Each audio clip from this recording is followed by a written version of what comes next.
Welcome to the LSU Sports Insider, brought to you by the journalists at The Advocate, NOLA.com, and the Times-Picayune. Perryn Keys here, coming to you on a Sunday rather than a Monday. We felt we had to get into the virtual studio as fast as we could with Scott Rabalais, live and direct from his hotel room in Fort Worth, Texas. We are coming to you a day early because we thought it appropriate. Whenever LSU wins a national championship, everybody wants to discuss it, and of course, we were there to cover it, and now we are here to discuss it. LSU just keeps winning. In the space of 13 months, you've seen LSU win a national championship in women's basketball, followed shortly thereafter by LSU's 7th national championship in baseball. No championship in football season, but you did see LSU's 3rd Heisman Trophy winner, and now you see the LSU women follow up their Elite Eight appearance with the LSU women's gymnastics team scoring their first ever national championship in Fort Worth here in 2024. And as I said, Rab was here in Fort Worth to check it all out, and he was there and saw it live. As did the Advocate's photographer Michael Johnson, and of course we brought the best and brightest to you Sunday morning in print. It will be another poster page for sale, I'm sure, at the Advocate.com store. And with that, we will get into it. Rab, how about that? Another little piece of history. Tell us what all it was like, and what you were thinking, and when you realized that LSU had another championship in the bag. Yeah, it's pretty cool to be here for these moments. I was here for the women's Final Four in Dallas, of course. That's right. When they beat Iowa last year to win their first title. I was not at the College World Series when they won last year. I was in Italy. People may remember I wrote a story from Assisi, Italy.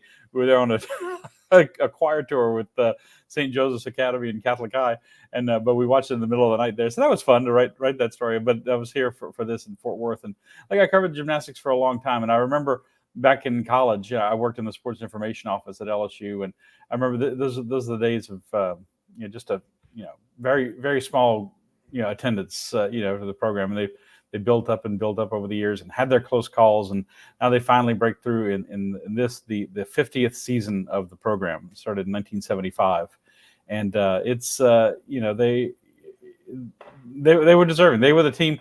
People will debate probably this season forever. Was LSU the best team? Was Oklahoma the best team? And of course, but you got to do it. You got to do it in the clutch, and you got to perform it. And LSU certainly did that. And for that reason, LSU is a very deserving national champion. So we on this previous podcast and Thursday's podcast, Rab, you and I broke it all down. What are LSU's chances of winning the national championship? As we said, we did not have somebody in Fort Worth last year. Yes, LSU had made the Final Four, but it would have taken really all, no offense to that team, but it would have taken all 3 other teams having 4 or 5 falls or something. I mean, there was at no point did we think that it was really plausible that LSU was going to win the national championship. And we thought this team could. And you said you were very clear that you thought that this team was the best LSU gymnastics team that there had ever been, which is quite a mouthful given all the great athletes that have come through in the past 10 or 15 years. But we also said that, listen, some things might have to happen. We thought I was going to be in the final. We thought that Oklahoma would make it through to the final, as would LSU and the other contenders, the other top contenders, and that probably in the final something weird was going to happen. Oklahoma was going to have to take a tumble somewhere, or just put up scores that frankly that would be subpar for an Oklahoma team that scored the all-time national high in the Big 12 championships just a few weeks prior. So, we had a little twist. We had a little twist of fate, which was Oklahoma didn't do that in the final. Oklahoma actually did that in the semifinal. To break down this day a little bit, that was on Thursday. LSU was in session 1 and made it through with Cal. And then Rab, you were in the arena, of course, for the nightcap session 2. Which was the more difficult field, I think we would say. Yes, it was. With Florida and Utah, which were prime contenders. Alabama, maybe not as much, but certainly those 3, Oklahoma, Florida, Utah, were worthy opponents. Put it to you like that. And well, I'll share. I'll share before I ask you what you were doing because I know what you were doing. I'll share with you a short moment many years ago when the Saints were in the Super Bowl down in Miami, and I was there covering on behalf of the Advocate. And I happened to be looking down, checking a note or checking a stat. It was a stat on, I think, Jonathan Vilma. I know where this is going. It was in the late in the game, and I looked down, and then all of a sudden I heard the crowd erupt. Well, come to find out that I had missed the first 3 seconds of the following play, and that play was Tracy Porter stepping in front of Reggie Wayne, picking it off. And next thing I know, I look up, and he made a little cutback, was on his way to the end zone, and how about that? I missed the most memorable play in Saints history. So, Rab, you were there in the arena on Thursday, but you had a somewhat similar experience. Take us through what was going on with Oklahoma while you were dozing off. Yeah, they were. We had LSU it was in the afternoon session, and then we had a press conference with LSU in California, which was the other team that advanced out of their semifinal. Grabbed a little bite to eat between sessions. They had a little media meal for us, and I was chatting with Scott Carter, a sports writer I know who works for Florida's in-house website.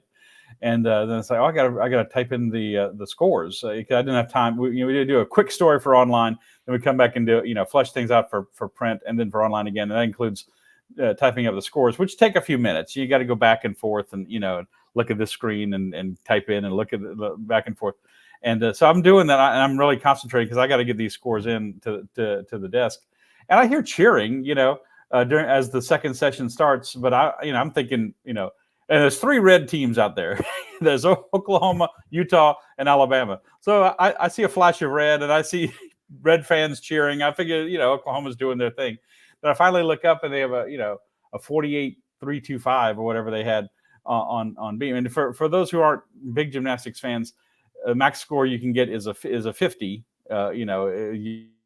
You take the top 5 scores out of 6, you throw out the lowest score, and then you add the rest of them up. No one ever gets a 50, obviously, but anything over a 49 is good. Anything over a 49.5 is really good.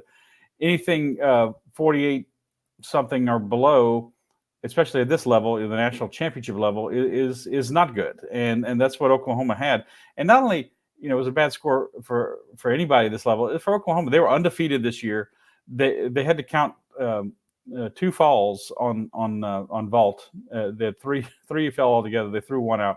They hadn't counted a fall all year, all throughout the entire season. And Perryn mentioned the score they had the Big 12 game. I'm sorry, Rab. I apologize for cutting you off. Just to put this into perspective, first and foremost, Alabama is a juggernaut and has been a juggernaut, reigning national champion. They don't make mistakes. That's what they're known for, is really, frankly, not making Oklahoma. mistakes. They're going to do Oklahoma. They're going to do everything excellently, and they're not going to be the way that they run up all these great scores is that they don't make a mistake, and therefore they don't get deducted any points or very few points, and that's why they wind up with these high scores. This was This was Oklahoma's lowest score on vault in 16 years. 16 years. So that tells you all you need to know. And to add a little context to that, I was talking to D-D Breaux, LSU's former coach, who we're going to talk about later. It said 16 years ago they were doing vaults on the pommel horse. They were taking they're taking the handles off the pommel horse that the men use, and going that. Now they have a vault, a specially designed vault table that's kind of got this this curve to it. And she said, and of course the degree of difficulty. So it's a very different event from that. So that's a very long time in gymnastics. And like I said, they hadn't counted a fall all year. LSU's counted a couple of falls this year and had to go on. And they did lose a couple of meets during the year too, early on, and then to Missouri and at Florida. So this was stunning. I mean, the whole arena was stunned because Oklahoma was practically out of it. From that first event, and then they really were out of it after they had another fall on beam. It didn't even get to 197, which is just the minimum score for hey, you did good, but didn't make it. Rab is for all of you who are tuning in and listening. Rab is very well skilled and experienced in figuring out in live time just exactly what's going on in terms of scoring, and are they going to have enough, and are they still in contention? And I frankly still am not. I don't have that feel. But we saw what happened back at the desk, and so I texted Rab and I said, "Did you see this? Is Oklahoma in trouble?" And he said, "You bet you Boomer Sooner they're in trouble." And sure enough, they were. But listen, that was, going back to sort of the original point, that was what LSU needed. It's not to say that LSU might not have had the meat of their life, the score of their life in the championship had Oklahoma made it. But you got the feeling that it was very much like, for example, when you're in the NCAA tournament and, a juggernaut number 1 seed gets upset and you were the number 2 or the number 3 seed in your region, and now all of a sudden it looks like the door is wide open. It's there suddenly. It's there for the taking. Even if you were a tight number 2 or number 3 seed, very close to the number 1 seed in that tournament. Well, now you feel like the door is, the door has been opened. The road is wide open for you to be able to go and claim it, to go break down the door and claim it for yourself. And so I think that's what everybody was feeling, certainly within the LSU program, and certainly if you were an LSU fan walking out of that arena or tuning off the TV that Thursday night. And that set up, of course, a chance for LSU to do their thing in Saturday's meet. They, of course, finished up on beam. Everybody, I think, will remember, who's got a stake in an emotional stake in LSU gymnastics. I think everybody will remember where they were when Aleah Finnegan finished off on beam and clinched it really for LSU. But Rab, just take us through, the 14 field, and just sort of take us through that day, the day of the championships. Yeah, so it's so Oklahoma's out. It's Utah and Florida advancing out of the second semifinals. It's LSU, California, Utah, and Florida. California in the final for the first time. LSU in their 10th final, but still trying to win that first national championship. Been a runner-up 4 times. Utah and Florida, both programs had won. Only 7 programs since 1982 going into Saturday had won national championships. So it's kind of a very small club. And so LSU is trying to make history. LSU suddenly is thrust into the role of the favorite, as compared to trying to be the team that's going to knock off Oklahoma with an upset. And let me go back quickly. Oklahoma in their regional semifinal had a 198.050 in the semifinal, and then a 198.4 in the regional final. So LSU's 198.225, which was their winning score yesterday. They would have had a shot. They'd have been right there. They would have been right there with Oklahoma, because the scoring's a little tougher.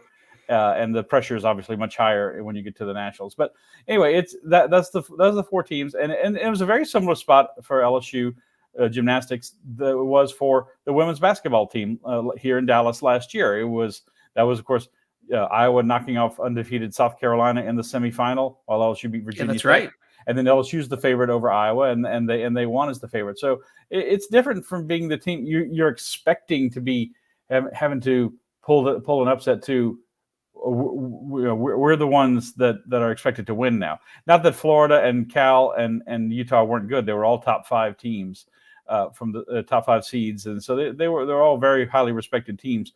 But LSU was the favorite. They were the SEC meet champions and all that stuff. So started off, a little not bad, but this nothing super great on floor.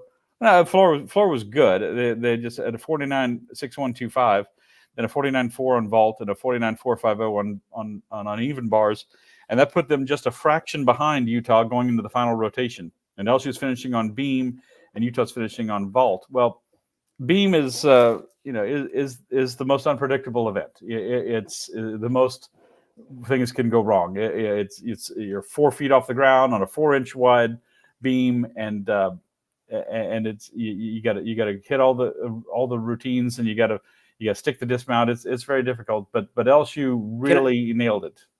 Can I pause you right there, Rab? Because listen, Connor McLean's as good as there is on beam, and certainly they had the athletes to do it. But sort of interesting and maybe kind of sort of fitting that LSU, it's worth noting that LSU started off this season with a couple of sub 49 scores on beam. They really struggled out of the gate. And now to have it come down to beam, which is already the most difficult, and for them to show out as they did on beam, I thought that was something else. It was a sight to behold. It was, and you're right. There were little grumblings about beam earlier this year. Yeah, 40. The first two meets of the year at home against Ohio State, and then the 4-team meet in Utah against Oklahoma and Utah and UCLA. They had a 48-7 on beam, and then a 48-750 on beam. And so people are like, "What's wrong with their beam? What's happening there?" And then later against Alabama, they had a 48-450 on beam, even though they had a really good team score overall in that meet. So they had the times, but they really started to take it up a notch on beam in the postseason, and then this was the best performance ever. This was a 49-7-6-2-5 on beam, which is the best score on beam by anyone in the NCAA final ever. Broke the record that UCLA set 6 years ago, 49-750. So really, really tremendous score, and they knocked it out of the park. And so LSU's on beam, and Utah's on vault, and vault goes quicker than beam. So you're going to know what LSU needs to do by the time they get to the end, because vault is just you run and you flip and you land. Beam, you're doing a routine and you're doing, it's just a longer process. And so you're going to know what to do. So Utah's first two vault athletes don't do a good job. They don't hit the mark. Let me look up their scores real quick.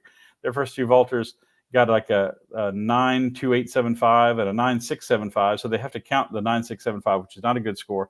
Meanwhile, Sierra Ballard, career high, 9.95 to lead off LSU on beam. What a time! I was reminded of Johnny Miller's call in the U.S. Open. Of course, I'm reminded of a golf thing when Corey Pavin hit the great shot onto the green in the U.S. Open, and he said it's the shot of his life. And it was the shot of her life. It was the routine of her life. It was like Jasmine Carson last year in the national championship game, hitting all those 3-pointers. Really settled LSU down. But then the next gymnast, Savannah Shaneher, a 6th-year gymnast, had transferred this year from Florida for her 1 year at LSU, and the last routine of her life. And she just steps funny as something that never happens to her. And she's hanging onto the beam. People didn't see it. If you go back and watch the replay, she's refusing to fall, but it's a major deduction, right? So she gets a 9.3875. Double check. 9.3875. So LSU's got to throw that out. They can't have another fall, right? And then they just nail it from then on. Connor McLean gets a 9.9625, the best score of the day by anyone in any event. There weren't any tens yesterday. Just Connor McLean on beam. That's not a surprise because she's so good on beam. But nonetheless, again, you got to do it. You got to do it. Yeah, as Jay Clark said, Connor's beam routine is world renowned, as he put it. She's done a lot of international competition. Then the last three gymnasts, Kai Johnson, Haleigh Bryant, and Aleah Finnegan, not all 9.95s. They just knocked it out of the park. But as it turns out, you and I talked before before we started our recording. When they got to Aleah Finnegan, she just needed to stay up. They just needed to erase Shaneher's score. If she gets a 9.6 or better, LSU wins. Still wins the meet. But it's so that's like a major. That's staying on the beam, but you had a major balance check. You almost fell off, but you catch yourself, which happens a lot on beam. So she didn't have to do anything as great as she did, but when she nailed it, she knew, and they knew. It was such a moment I'll never forget. She just burst into tears immediately and hugged Ashley Knatt, the LSU grade, who's now an assistant coach and their beam coach. And they knew it. They knew it right in the minute that they'd done it. And ended up winning by about 0.4, which is like. My brother texted me, how big a win is that? I said, in football terms, it's like winning like 41-27 probably. So right. It ended up being a good win, but it was something that was in doubt until the very last week. She had to do it, but she did it and then some. And it was it ended up being a very fitting end for LSU on beam. And it was, and Finnegan had her ups and downs on beam, like the team did on beam this year. But they kept her in that anchor spot, and she just nailed it. She's got like a triple combination, and when she hit that, you knew they had one hand on the trophy, and then when she landed, it was all over. That's the entire beam rotation. The one flub notwithstanding, Sierra Ballard knocked it out of the park, as you would expect. Connor McLean knocked it out of the park. Aleah Finnegan, you didn't maybe not everybody knew, and I certainly didn't know for sure exactly what they needed, but we knew that it needed to be at the very least good. It needed to not Yeah. be a disaster, if not very good. It all likened I likened it all to all of these athletes. This was the equivalent to, whether you want the ball in your hand, with the final shot, whether you want the ball in your hand with 2 minutes to go in the fourth quarter down. You're either going to take it and do it and be a clutch performer, a clutch athlete, or not. And boy, did they. Didn't Yeah. didn't they do it? Haleigh Bryant was so good. She won the all-around title. She had tens on all 4 events this year, which is the season slam, and which is only a few gymnasts have ever done that. And so there was a lot of speculation of why they didn't make her the anchor instead of Finnegan, especially when Finnegan had some of her ups and downs on beam. But she's had and is having a great year, as it turns out. She won the NCAA floor title on Thursday night. That's when the individual titles are decided. And she anchors them in this ultimate moment for the program. And she's going on to the Olympics to represent the Philippines this summer in Paris. Her mom is from the Philippines, so she's able to represent them. And so her year is turning out pretty great. When at times it's like, what's wrong with Aleah Finnegan? Why? Because she can do tremendous gymnastics. She's tremendously talented. Just kind of outshined at times by Haleigh Bryant and Connor McLean as well. But when it counted Thursday night and again Saturday, she really came through for LSU. And now the sky's the limit for her going into the Olympics and then her senior season next year for LSU. So the celebration begins. And I think it was only appropriate. This clip has made the rounds on social media, as you would expect for it to. But the celebration begins.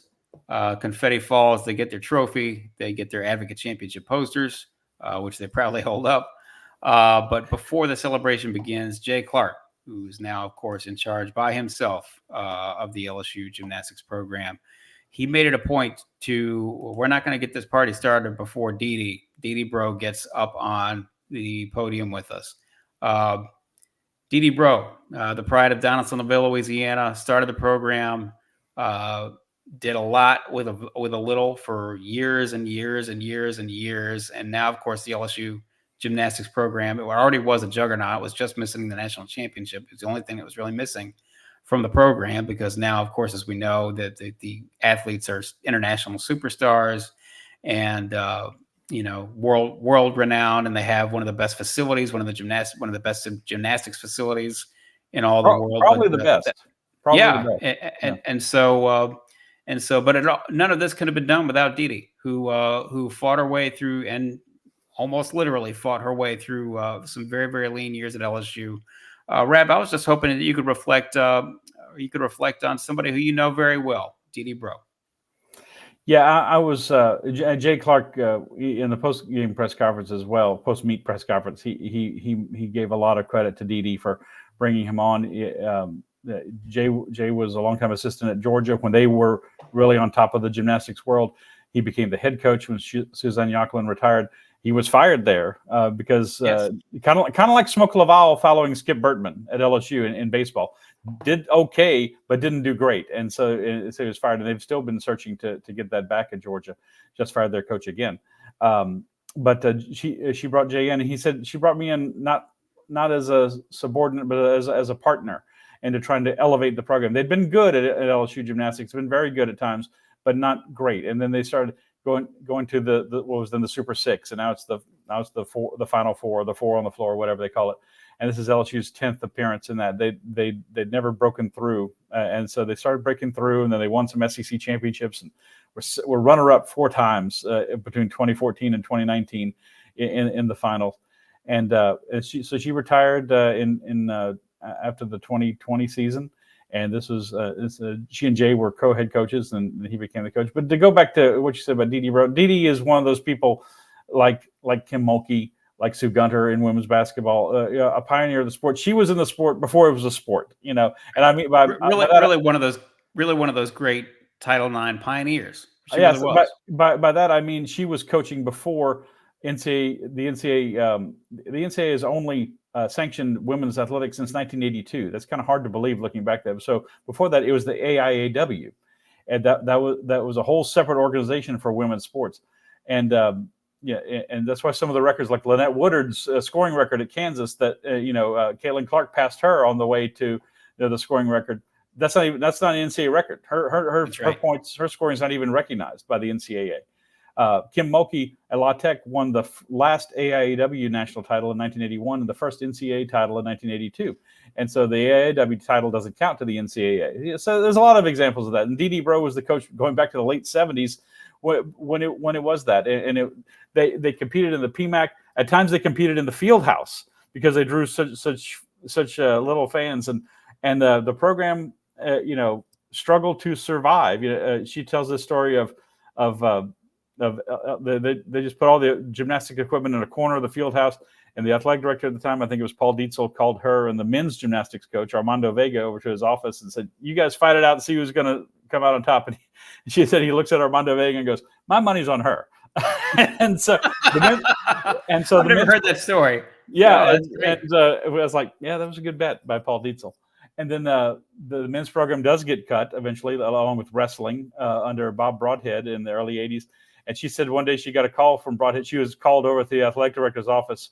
Their offices at the time were in the PMAC. A lot of the Olympic coaches' offices were in the PMAC. And she said, "He's got to tell me he's going to cut the program. I'm not going over there. I'm not going to talk to him." And so she didn't go. And I don't know if that made a difference or not, but the program would possibly not exist at all. And certainly would not exist in the form that it does without the foundation that D-D Breaux laid, building it up slowly over time and bringing in somebody like Jay Clark and building the gymnastics practice facility, which if you've never seen, next time you go to a sporting event at LSU, just go peek in the window. You're looking at the best facility in the world. Yeah, it's a palace. I saw a quick aside. I saw a documentary on Simone Biles one time, and she was training at the U.S. Olympic facility in Colorado Springs. And I'm like, that looks nice. It's not LSU's facility. It really isn't. And I'm talking about the U.S. women's Olympic team, which is the gold standard, right? And it's not quite as good. She did that. She raised the money for it. She fought to get it done. And one of those fighters. And people talk about standing on the shoulders of giants to achieve great things. That's where the LSU women's gymnastics program stands today, and I'm so glad that she was able to be there and to see it. And I saw her before the meet, and she said, "I didn't sleep last night. It was just like normal. I couldn't sleep." And she was all keyed up and excited, and it's her victory too. And I'm sure she'll get I'm sure they'll give her a championship ring and everything, and well deserved. If she doesn't get a ring, nobody else should. Frankly, that's right. Almost including the athletes themselves. I say that exaggerating a little bit, but not a lot. That facility, not for nothing, but and I know you know this, Rab, it built a spot, an empty spot, where one day an NCAA championship trophy was supposed to go, and that spot, of course, had been empty, and Top it's shelf. not going to be anymore. Nope. So, matter of fact, it'll probably be there as we're speaking to you late Sunday morning. It'll probably be there within a couple of hours as LSU is set for a championship rally of sorts at 12:30 p.m. Sunday over there on campus. So, long story short, they did it. They did it. It was a long journey. They got it done. I think we would all agree that probably Haleigh Bryant, you mentioned her gym slam, her season slam. So very few athletes, gymnasts have done that before on the college level. And she has to go down, Perryn, if I may, with the national championship, winning the NCAA all-around title, the SEC all-around title, the AAI award. She might win the Honda award. You really have to say now she's LSU's best gymnast ever, and there's been a lot of greats. But you can debate talent, but you cannot debate that she is by far the most accomplished LSU gymnast who has ever come through there, for sure. But certainly, probably just the best outright.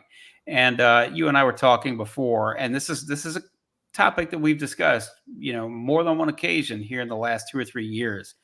But Rabbi, why don't we just take a moment here and reflect on a couple of things? And the first thing that I want to reflect on is the number of athletes that have come through LSU. And, for those of you who are maybe, 35 and younger, You say, well, what's the big deal? LSU's got, world-class athletes coming through that campus all day long. And yes, they do, but this was not always the case. I'm just going to read off. This is not probably a full list. It's kind of a partial list of some of the better athletes that have come through LSU in the past 5 years. Haleigh Bryant, as we've discussed. Ingrid Lindblad, the women's golfer who is the number 1 amateur in the world. Joe Burrow won the Heisman. It was the first Heisman in 40 years. How many? 40 years. Yeah, that's right. 40 years. First Heisman winner in 40 years, to say nothing of all the other, elite level NFL players who were on that 2019 championship team. Paul Skeens, number 1 overall pick. Dylan Cruz, Golden Spikes winner. Jaden Daniels, another Heisman Trophy winner. Brian Thomas and Malik Neighbors, a couple of they're about to, here in less than a week, there'll be a couple of first-round receivers who will join 2 other previous first-round receivers, Justin Jefferson and Jamar Chase. Sha'Carri Richardson, who she's the world champion, the reigning world champion in the women's 100 meters. She's going to go for gold, obviously, in Paris this summer. And she says she's going to try to run for gold in the 200. Whether she does that or not, we'll see. But nonetheless, you're talking about what's clearly one of the world's greatest athletes, one of the world's greatest track athletes at the moment. Sean Burrell, who won the national championship at the 200 hurdles. Aaliyah Hobbs, who's another elite level sprinter, who's certainly going to be more likely to be in Paris than not likely be in Paris for the women's track team. Kristen Nuth and Taryn Cloth, who are the 2 beach volleyball players who are right now ranked. Rab, aren't they the number 1 beach volleyball players in the world? Last time I checked, they were number 2 in the world, but they have already accumulated enough points to qualify for the Olympics to represent. They'll be in Paris at the sand volleyball courts right underneath the Eiffel Tower. Angel Reese, international celebrity to go with All-American status and national championship status, now a top 10 pick in the WNBA draft. Flau'jae Johnson, who Rab, I'm not going to speak for you, but I'll speak for myself. When the time comes, I'm going to guess that she's going to wind up being a top 10 pick because she's only getting better and better. Maggie McNeil, who is a 200-meter swimmer for the women's swimming team, who won the 100 butterfly in Tokyo. Yeah, excuse me, 100 butterfly. I'm sorry. You're going to try to become the first woman to win those in back-to-back Olympics. I should have known that because that's actually my wife's. That was my wife's event. But great Canadian 100 butterfly, reigning gold medal winner, and she will try to be the only athlete in Olympic history to repeat as a gold medalist in the 100 fly. That's just. Wait! You leave one out. This is a small sampling. Yeah, go ahead. You're leaving one out. Mondo Duplantis broke his world record. That guy broke his world record during the meet yesterday. That's right. Right before it, he broke his own world record in the. I think he was competing in China on the Diamond League. Mondo's in his early 20s, and he's going to go. He's already the greatest pole vaulter of all time. This does not happen. This does not happen on a campus very often. This does not. To have this many athletes from so many different sports who are not just All-Americans, but they're elite on the world level. It really is. Stop and think about that. It's amazing. It really is. It truly is amazing, and it's become so. There've been so many of them. We're kind of taking them for granted. But compare LSU to Iowa and Caitlin Clark. Caitlin Clark, we could say she's as big as anybody right now in the world of sports, right? Set the scoring record. They made it all the way to the final. She's the number 1 draft pick. All this stuff. Name me another great athlete at Iowa right now, or the last couple of years. The punter. I got you. The punter. The punter. They're an All-American punter. Okay, you did got me. I don't know if they had an All-American punter, but I mean, we know that they can punt the hell out of the ball. That's all they do. That's right. But she's way at the top. But there's no one else to share that spotlight with her. But at LSU, you're like I'm like, okay, yeah. I'm reminding everyone, include Haleigh Bryant when you're taking off Joe Burrow and Jaden Daniels and Angel Reese and Mondo Duplantis, Sha'Carri Richardson, and all these people. Throw Haleigh Bryant in there. It gets to be a crowded table. If you brought all these people together for dinner. They'd have to get the little room in the back, they're not going to go sit at the bar, so it's really remarkable. And it's like, I'll say I went to LSU. I'm not allowed to be a fan. I don't own a stitch of clothing that says LSU on it, but I am impressed by these athletes. These people. When we see them compete, Perryn, we see the tip of the iceberg. The hundreds and thousands of hours they put in, behind the scenes to prepare and to train. And these all the routines you saw the gymnastics team do yesterday, they've been doing the same thing all season. They start in the fall and they set their routines. They find the music to go with floor or beam competitions, and they perform the same thing over and over again. That's why they said we're not changing anything for the final. We're not doing anything extra, because you can't change at this point. It's all ingrained. Because I've seen it many times, the music will go out and they'll keep going on floor or beam, and so it's that ingrained, and we only see the tip of the iceberg. And these young people have they give up a lot. A lot of them are, especially in gymnastics, a lot of them are homeschooled. A lot of them, don't even have the normal school experience of going to prom and going to dances and things like that. They give it up for their sport. Or the swimmers, they're like Maggie McNeil, are going to swim at 6:00 in the morning. And then they go to school and they come back and swim in the afternoon. And by the way, probably haven't had a hamburger in 3 years. That's right. And I'm almost not joking. And we left out Aleah Dunn, who is a great gymnast. She's a past All-American in LSU, and certainly has a lot of notoriety. In fact, I saw one thing online that said Aleah Dunn and LSU won the national championship. She did not compete yesterday, but she's part of the team and she has competed this year and has a chance and can come back next year if she wants to. But not for nothing, but part of that list in a way. I'm sorry, not for nothing, but Livy, Paul Skeens, I hope this doesn't cross a line, but Paul Skeens does not have to give Livy a ring, and Livy does not have to give Paul Skeens a ring. LSU's first couple, they went out and earned their own rings, that's the definition of a power couple right there, I'd say. That's something that Taylor and Travis can't say, right? That's right. Both have a championship ring. Yeah. Taylor's going to be okay, though, I think. Yeah, I'll make that bet. So listen, this was the LSU's 52nd national championship, all sports. And this was something else that I wanted to, and I talked about this. This is something else that I thought was worth reflecting on. Speaking of things that, you can sort of get used to or spoiled by, if you're a student at LSU right now, or if you're a young person at LSU or has got some sort of connection to LSU, it's hard to tell people this now, but we had to go back and do the math ourselves. We had to go back and do the math and the homework ourselves. LSU won the national championship in football in 1958. LSU did not win another national championship until women's indoor track won in 1987. So you're talking about almost 30 years, almost a 30-year gap for a national championship of any kind in any sport in that campus. And now, they've got programs all over the place who are falling out of bed winning national championships. Again, this is their third major national championship in the past 13 months to go along with women's basketball and with baseball. So, it's if you are from Louisiana and you have any sort of tie to the LSU, the university, the community, the athletic programs, this is about, you have to say it's about as good as it gets.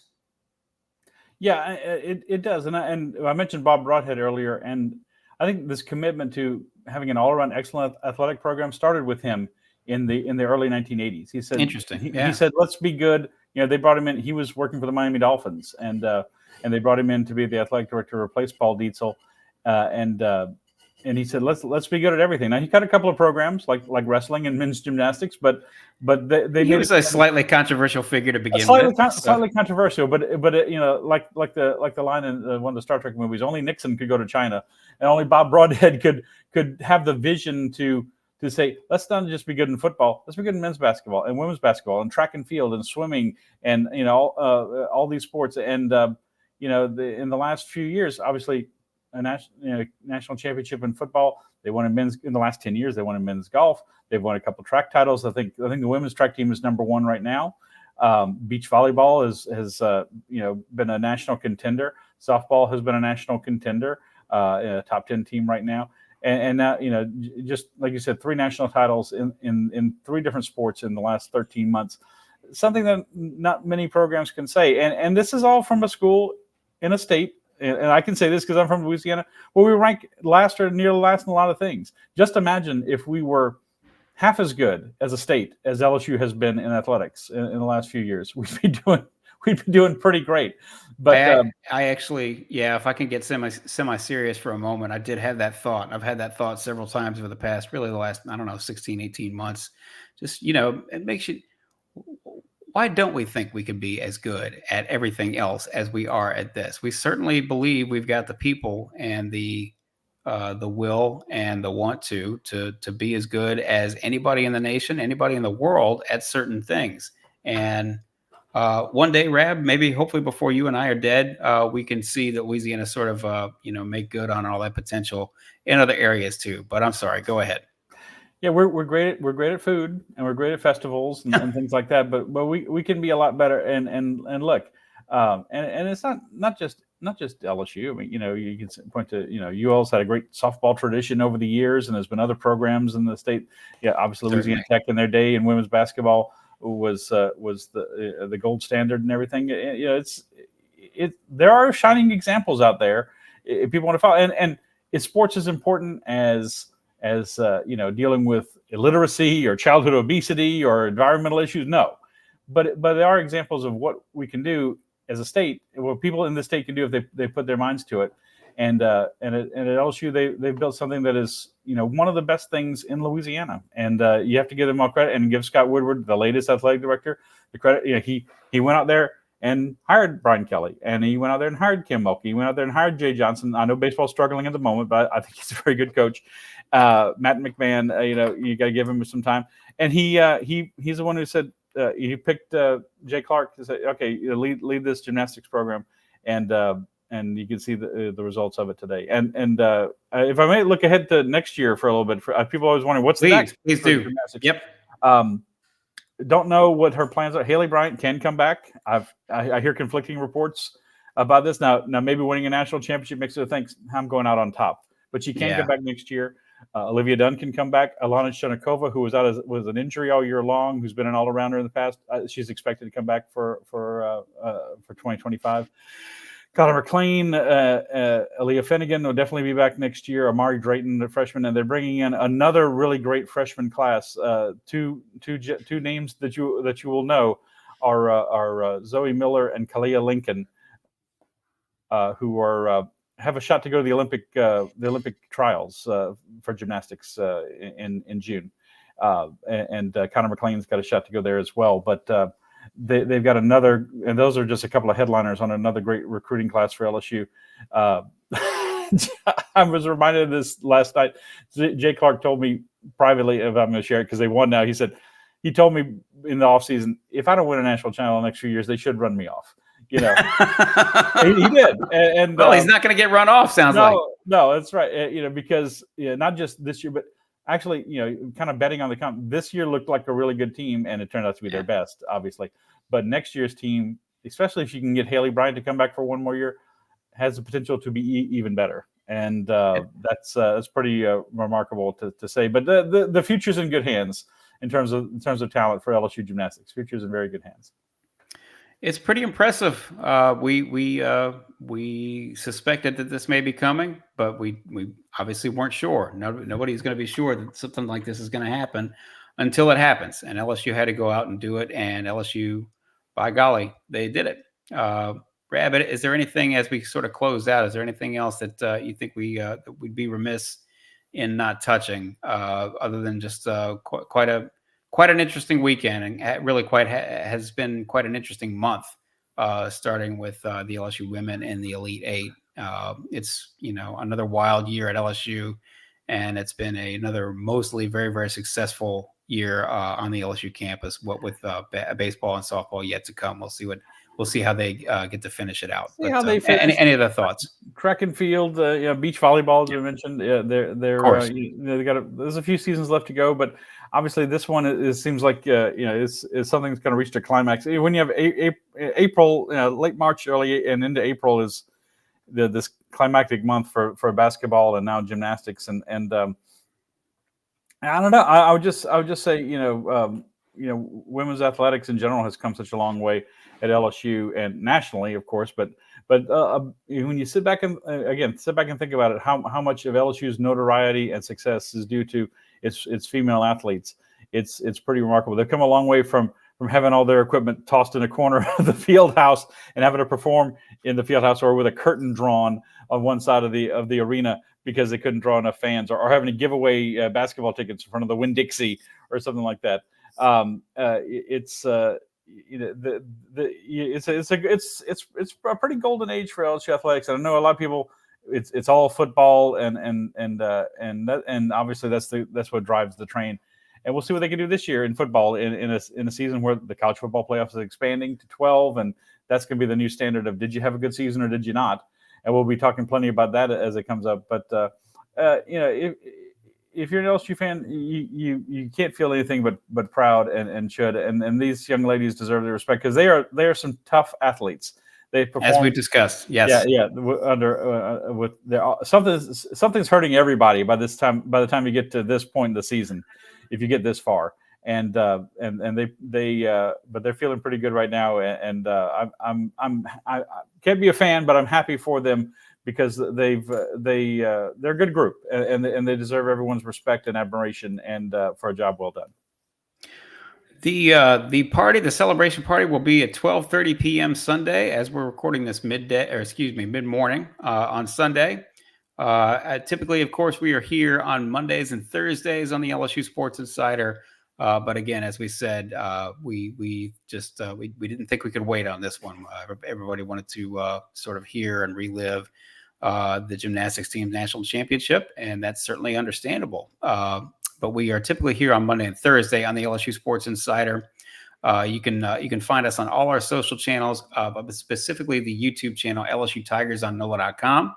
If you search for LSU Tigers on NOLA.com on YouTube, you should be able to find that channel, subscribe, and that way you'll never miss an episode. Even if we go live on Sunday and throw you a curveball, you should be able to find it. And if you don't find it live, you can always find it after the fact. We are also on Apple Podcasts, Spotify, and wherever other finer podcasts are found. So please check us out there. Search for LSU Sports Insider on Apple or Spotify. And give us a 5-star review if you like, because that will help us find more LSU fans and help more LSU fans find us.